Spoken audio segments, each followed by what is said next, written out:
propuestas. Cuando digo fuertes, porque son propuestas que son concretas, que son rigurosas, que se pueden La llevar gente adelante. oye propuestas, Martín. Sí que tengo la sensación que con las PASO la gente ya votó y que esto es un trámite y que las propuestas, viste, que sí. Sí, pero mira, las campañas duran un mes, la elección dura 12 horas.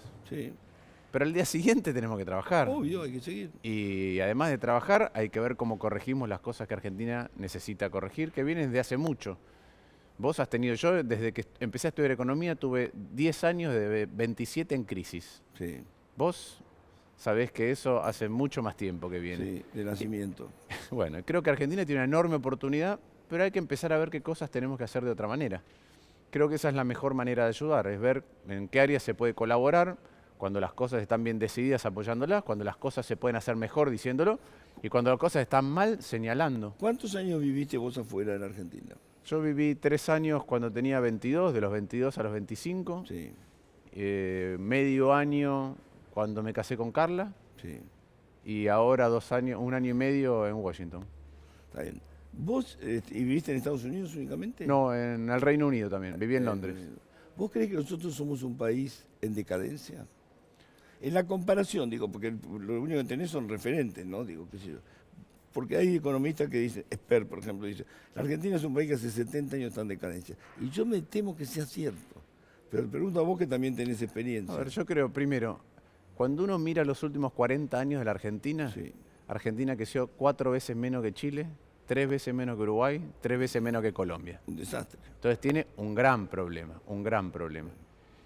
Y la verdad es que yo te desafío a que pensemos cuáles de los problemas que tenemos ahora en Argentina son nuevos y son producto de haber resuelto uno anterior. Vos mirás en la economía y tenés inflación, déficit, dólar, falta de generación de empleo en blanco, pobreza, desigualdad. ¿Cuál de esos problemas es nuevo? No, son viejos. Son viejos y la corrupción es un son como problema el mito viejo. de Sísifo, el eterno retorno. Bueno, llevamos la roca hasta arriba y cuando llegamos vuelve a caer. Es el karma de la Argentina. Creo que ahora tenemos una oportunidad de salir de ahí. Pero para aprovechar esa oportunidad lo que hay que hacer es no acumular inconsistencias, no generar problemas que son tan grandes después que terminan en crisis. Y a veces cuando los gobiernos se cierran, cuando no escuchan, suelen caer en esa trampa, en que otro les señala cuidado con esto y minimizan el problema. Y yo creo que todos tenemos que estar para aportar y que Argentina salga de esas crisis. Esas crisis lo que han hecho es que Argentina tenga pobreza y desigualdad que no había tenido hasta los 60. Esta era una sociedad muy igualitaria. Hasta los años 60, 70 no había... 70 incluso, Sí, ¿no? la primera encuesta de hogares es del 74 y ahí la pobreza y la desigualdad eran muchísimo más bajas que ahora, muchísimo más bajas. Muy baja. Ahora, hay cosas que tienen que ver con la coyuntura, ¿no? Es difícil entender, hace 2 años, o poco más de 2 años, vos estabas en un escenario, nunca me voy a olvidar la imagen, con Elisa Carrió que te levantaba la mano, que era prácticamente, se habían convertido, digamos, en una pareja perfecta de la política, y vos eras Dios. Y en este momento estás enfrentado a ella.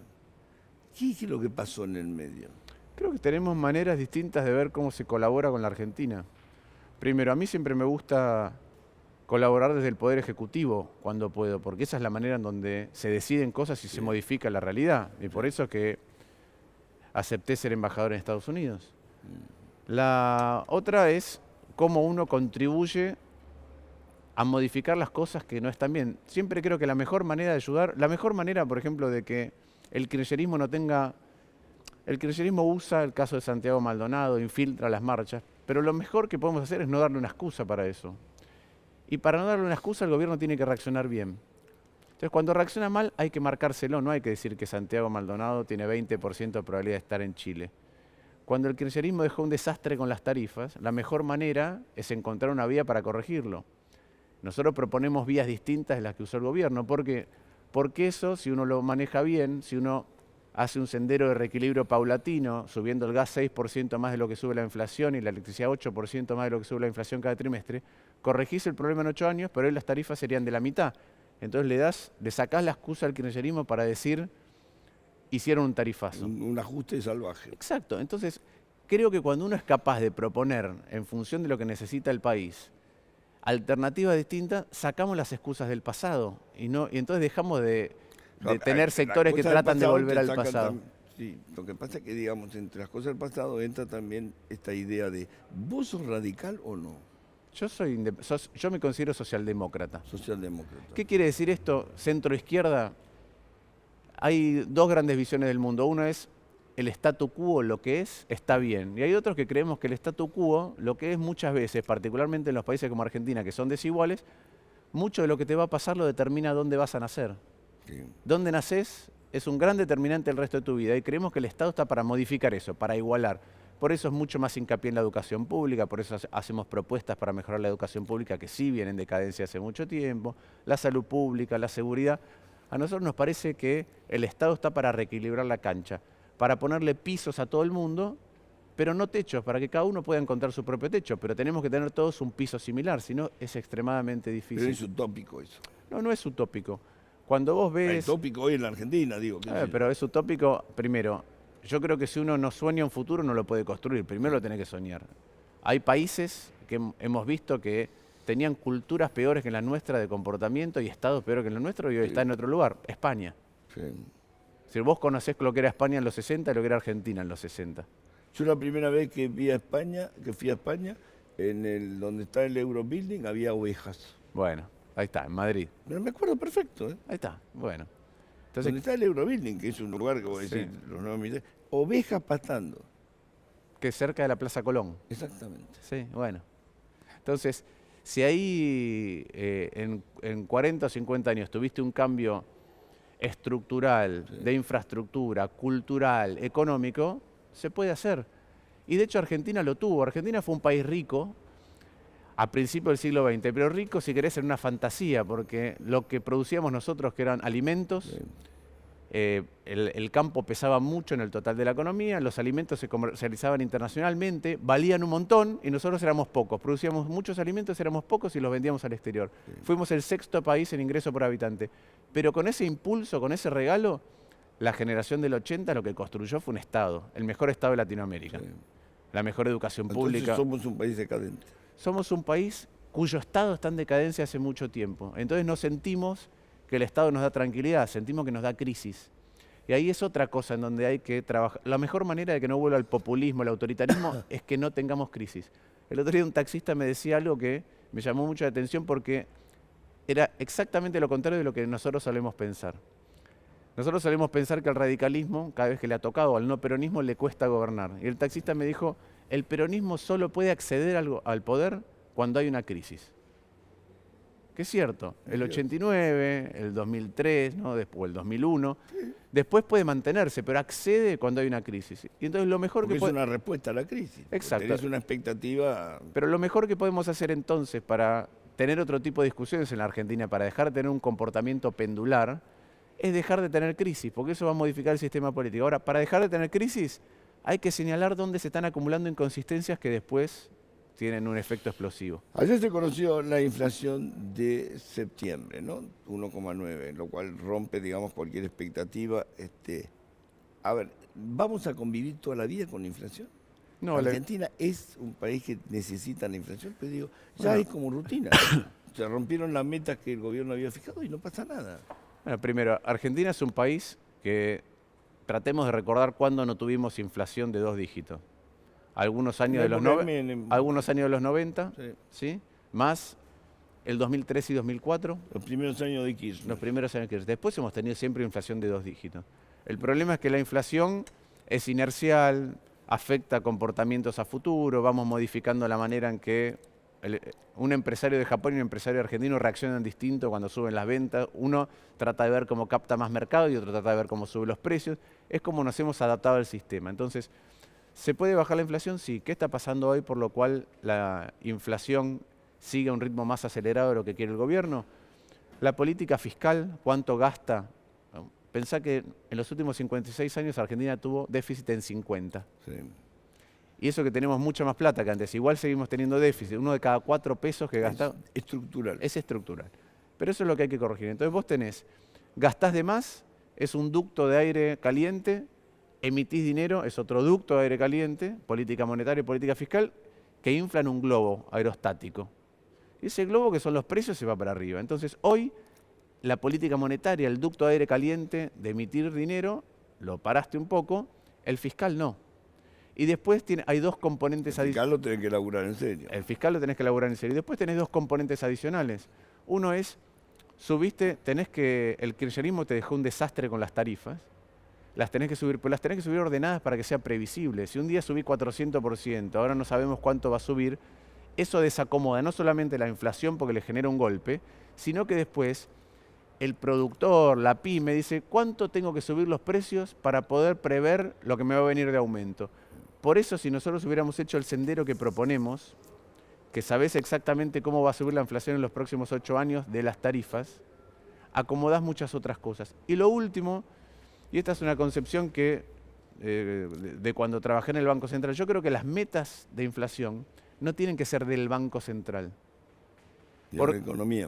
Tienen que ser de todos tienen que ser en una mesa el gobierno tiene que decir, nosotros queremos esta meta. Para lograrla, lo fiscal y lo monetario va a ser así. Los sindicalistas se tienen que sentar en esa misma mesa y decir a qué inflación apuntamos todos con nuestros comportamientos futuros. Los empresarios también. Y de esa meta en la que el Banco Central, con un instrumento, tiene que intentar Lo que pasa cumplir. es que es un poco utópico, ¿no? No es, en otros países las metas de inflación Claro, pero tiene son una cultura de multisectoriales. eso. Y hay que empezar a generar esa cultura. A mí me preocupa mucho cuando pienso desde cuándo en Argentina la idea de que se puede colaborar, de que se puede aportar, pero señalar lo que está mal, desde cuándo esa idea es equivocada, desde cuándo esa idea es no entendemos si sos oficialismo o oposición. Es exactamente lo contrario. En general los países lo que tienen es la posibilidad de colaborar cuando están de acuerdo. Yo te entiendo, qué sé yo. Los acuerdos económicos sociales en Argentina todavía no han dado resultados. No han dado resultados por los contextos también. No, es probable, es probable. No han dado resultados por lo siguiente. En toda cosa que... Es muy pensamiento de Dualde. No, pero es el pensamiento que han abrazado todos los países que han podido salir, desde la concertación chilena hasta España con el Pacto de la Moncloa, Alemania, Lo que lo digo Uruguay. acá es complicado nada Uruguay. más. Sí, pero vayamos a por qué es complicado. Yo creo que es complicado por esto. Porque nadie muestra las cartas. No es un poquito más que eso, en mi opinión. Es vos para construir algo con el otro, Sí, un matrimonio, sí. un canal, una empresa, un partido político, tenés que estar dispuesto a contribuir de entrada. Sí, tenés que poner algo. No hacer todo el tiempo lo que querés, ¿no? De hecho, una de las personas que estaba, uno de los padres de la Constitución española, vino acá, ahora es uno de los que está encargado de la mediación con Cataluña, me decía, una cosa es un contrato de compraventa y otra cosa es un contrato de constitución de una sociedad, en que cada socio dice, yo aporto esto para que la sociedad pueda hacer esto otro. Sí. ¿Qué es lo que le pasa al argentino? En todos lados, en el sindicalismo, en la política, en los empresarios, producto de las crisis nos hemos vuelto cortoplacistas. Como el país es imprevisible, que si yo no quiero pagar hoy un costo para construir algo con el otro, porque en el medio va a ocurrir cualquier cosa. Eso es muy parecido a un vicio. La Argentina se ha vuelto viciosa en ese sentido. ¿Por qué es parecido a un vicio? Porque el vicio, ¿qué es? El vicio es, por ejemplo, el cigarrillo, algo que te trae una recompensa moderada hoy, la calada, Gratificación instantánea. y un costo a futuro. Exacto. Bueno, si vos no podés ver el futuro, si vos no podés ver la relación entre lo que haces hoy y el futuro, es decir, me fumo el cigarrillo. Ahora, si podés ver la relación de tu acción de hoy con el futuro, empezás a tener más cuidado. En la Argentina, producto de las crisis que hemos tenido, el futuro está detrás de 1, 2, 3 pantallas esmeriladas y no lo podés nunca muy ver. lejano. No lo podés tocar. Ahora, se sale de eso con compromiso de hoy para construir un futuro. Así como construyeron la Argentina que tuvimos nuestros padres fundadores. Yo creo que eso se puede construir. Yo no me quiero resignar a que me digan está que bien, me parece somos muy bien, un país en Nadie decadencia. se Que no... resigna, pero a veces uno siente que es lo que le está pasando. Vos no sos radical, vos decís que sos socialdemócrata. ¿Socialdemócrata es más izquierda o menos izquierda?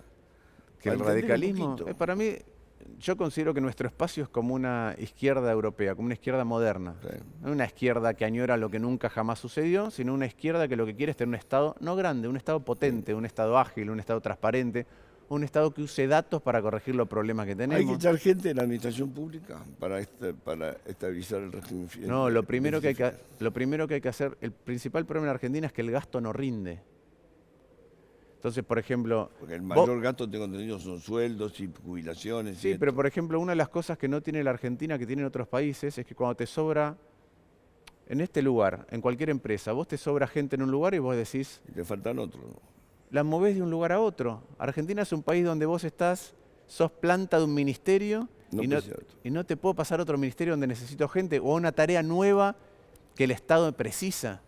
Entonces yo lo primero que creo es que tenemos que tener datos sobre las cuestiones, cuánta gente hay en cada lugar, ¿Y qué qué hace? pretende hacer cada lugar y después reacomodar esa Porque gente. están los ajustadores salvajes que dicen que hay que echar 1 millón de personas. No, lo primero que hay que hacer es tener datos, Chiche. Mira, vos ves la inseguridad, vayamos a la justicia, que es algo de lo cual hablamos todo el tiempo. Sí.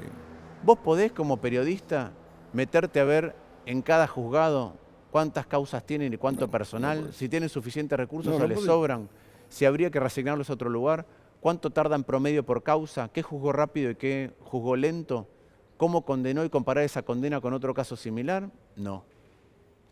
Entonces lo primero que tenemos que hacer es tener datos. Cuando hablamos de inseguridad, lo primero que se precisa, lo primero que las ciudades que han bajado la inseguridad, los países que han bajado la inseguridad hacen, es empezar a tener datos de cómo se cometen los delitos. Para eso necesitas alimentar un sistema de denuncias que sea descentralizado, que vos puedas denunciar de cualquier manera, anónima. Hace falta tecnología, hace falta conocimiento Exactamente. estadístico. Una vez que vos tenés un mapa del delito, sabés qué tipo de delito ocurre, a qué hora y en qué lugar. Te doy ejemplo de Estados Unidos. En Estados Unidos están experimentando en algunas ciudades con algoritmos que entienden que un ruido es un disparo y lo geolocalizan. O sea, vos estás en cualquier lugar y de golpe el algoritmo entiende que hubo un disparo y te dice en esta cuadra. Claro, no necesita interpretar nada, va ahí. Exacto. Entonces, nosotros no tenemos datos, no tenemos mapas del delito. Si tuvieras mapas del delito, sabés qué cosa pasa, en qué lugar y a qué hora. La respuesta que tenés que dar es distinta en cada caso. No es lo mismo una entradera que hurto en la calle, que motochorros, que venta de droga, porque algunos por ahí requieren iluminación para que el lugar no esté alejado de la vista y no sepamos qué es lo que está ocurriendo. Otros requieren una moto de policía. Cada cosa requiere una respuesta distinta. O sea, Entonces, ideas tenés. Bueno, suerte, Martín. bueno, gracias. Yo creo que más que suerte lo que necesitamos al día siguiente es trabajo. Eso parte. Ripeta, ¿qué tenés para nosotros? ¿Verdad, Chiche, que hace unos días en un accidente en un ferrocarril donde trasladaban al grupo o a integrantes del grupo de la banda de la FALP en un coche del servicio penitenciario, fue arrollado por un tren y lamentablemente murió el conductor, que era del servicio penitenciario bonaerense? Bueno, estas son las imágenes del momento del accidente. Recordemos que el chofer estaba avanzando a cruzar la vía de manera rápida, a pesar de que la barrera ya no estaba comenzando a bajar, porque aparentemente un grupo de familiares intentaban, como se dice entre la jerga de los delincuentes, rescatar a los 3 detenidos de la banda de la FAL que estaban siendo llevados por estos agentes del servicio penitenciario. Bueno, estas son las imágenes del momento del accidente, las imágenes de las cámaras de seguridad que lleva la locomotora. Momento del impacto. ¿Y se escaparon los tipos? No se escaparon, porque el impacto fue muy fuerte y además algunos penitenciarios estaban... Ahora, pero ¿cómo no lo vio? Muere el chofer. Fíjense que de pasa la uno para el otro camioneta. lado primero, capaz eso le tapa la visión. Bueno, pero no había barreras. Claro. Estaba en una, o sea, aparentemente el chofer de la Estaba camioneta dormido. pasa rápido, no, pasa porque aparentemente lo que se dice es que los familiares de los detenidos estaban intentando hacer un rescate, entonces ante la preocupación cree el chofer de la murió. camioneta, sí, que iba a llegar a pasar y lamentablemente ¿Y no el único sucedió, muerto no sucedió. fue? El chofer, sí, de la camioneta. Después hubo heridos, pero bueno, Es el un impacto... milagro que haya habido un sí, solo muerto. Sí. el impacto...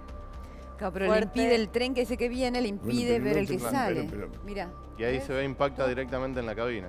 Otros Sí. dos Sí. guardias cárceles... Rarísimo, Los rarísimo. guardias cárceles Porque tenés sufrieron tiempo de heridas ver de que venía el gravedad tren. y los 3 presos no tuvieron lesiones. Los 3 presos que trasladaban no tuvieron lesiones y los guardias cárceles eran 3, bueno, 2 de ellos tuvieron heridas graves y lamentablemente en el caso del chofer murió en el acto, bueno, producto de este impacto tan Esas imágenes violento que siempre de la vemos. locomotora son terribles, Sí. pero Sí. son terribles. Sí. Y bueno, lo que cuentan mucho los que manejan las locomotoras, ¿no? De que la frustración que da Y hay un para ellos vehículo que no pueden pasa hacer antes nada. todavía. no les da el tiempo para son frenar. motos, lo que pasa antes, son motos, gente, no se Pasa, entiende ves muy que bien. pasa un Hay vehículo, caballos, dos- Dos motos. dos motos. el tipo se manda. Sí. Sí, evidentemente no miró, o bueno, en esta cosa de que creía que llegaba a pasar. ¿Y lo de la banda qué pasó? Están A presos ver. todavía. Sí, ellos están presos, sí. A la Estaban en derecha. un traslado para tomar una declaración. Ah, dice que hay un cuerpo que se ve ahí, Qué a la bárbaro. derecha. Sí, es cuando ese choca. es de alguno de los guardiacárceles heridos porque el chofer quedó en su lugar, digamos, murió en ¿Ves el... ahí? Ahí. Debe ser, entonces el que sale